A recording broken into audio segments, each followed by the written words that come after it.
don't kid yourselves to think that we can have a second or third-rate infrastructure system and high-quality, high-paying jobs. The market is fluid. They'll go where the infrastructure network is. That's why other communities who are trying to find ways to create high-paying jobs themselves said, we've got to invest in infrastructure. Business is not going to sit and come to a community where you get mired in congestion and you're sitting and having to wait to get from A to B. We'll go somewhere else and set up our business. Florida gets 80 million visitors a year.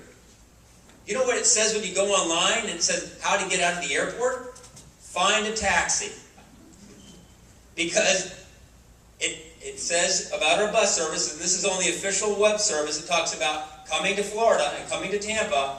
The bus service, well, you might have to wait. What type of calling card is that? The reason we brought the task force together was to address the $16 billion hole, and then quickly out, what happened was, we then jumped to, my goodness, we can't raise taxes, and certainly not high enough to cover this gap. There's got to be a better way to fix transportation than just to widen roads. The I-4 connector, almost $400 million for 1 mile. I-275 for 4 miles of widening, $685 million. Bruce B. Down, tens of millions of dollars. Lithia Pine Press, tens of millions of dollars. Roads are expensive. We said as a task force, is there a better way? Can we move people quicker along corridors that we've already purchased, along I-275 where the right-of-way is already there, and put a rail line and move thousands of people who now won't be driving their cars? Yes, we can. It's less expensive.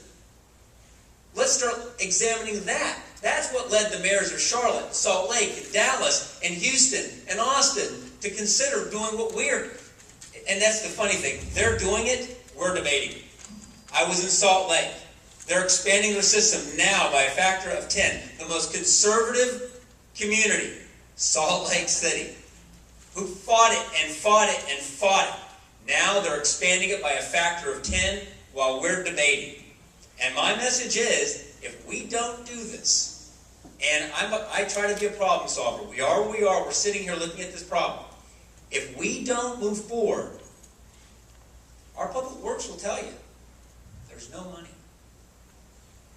There's no money for us to fix the roads we've got, to widen them, let alone, how do we plan for the 300,000 people who are going to move into our community or be born here that we're expecting over the next 30 years? And it's actually 600,000. We're going to be the third largest state.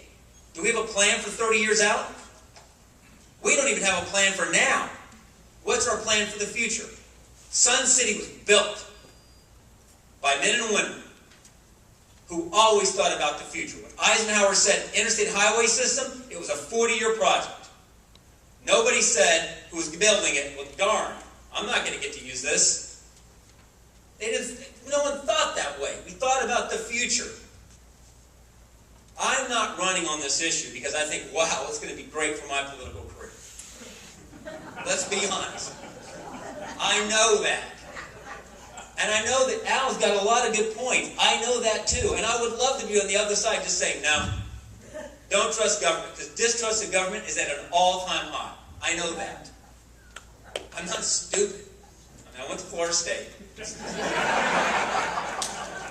I'm not taking a shot at Florida State. But I know these things. But I look at the problem. I look at the fact that we are, Jeb Bush, Ellie, worked for Jeb, brought Scripps to Florida, Palm Beach, brought Burnham. These are medical research institutes. He saw Florida needs an economic base that goes beyond just simply home building. And he brought research institutes to Florida in the life sciences. We've got Moffitt Cancer. We've got the VA hospital. We have our own systems as well. My whole message is start to connect them. Don't just push tourism, push medical tourism. Bring people here, move them around quickly, and tell them they don't have to find a taxi to get from here to there. We'll create not just the jobs where you make the system. Yes, we'll have more bus drivers as we double the fleet, as we add circulators and flex systems, as we build a rail system. But we'll have businesses that will say, wait a minute, it makes sense to build along that. They're doing something about their problem.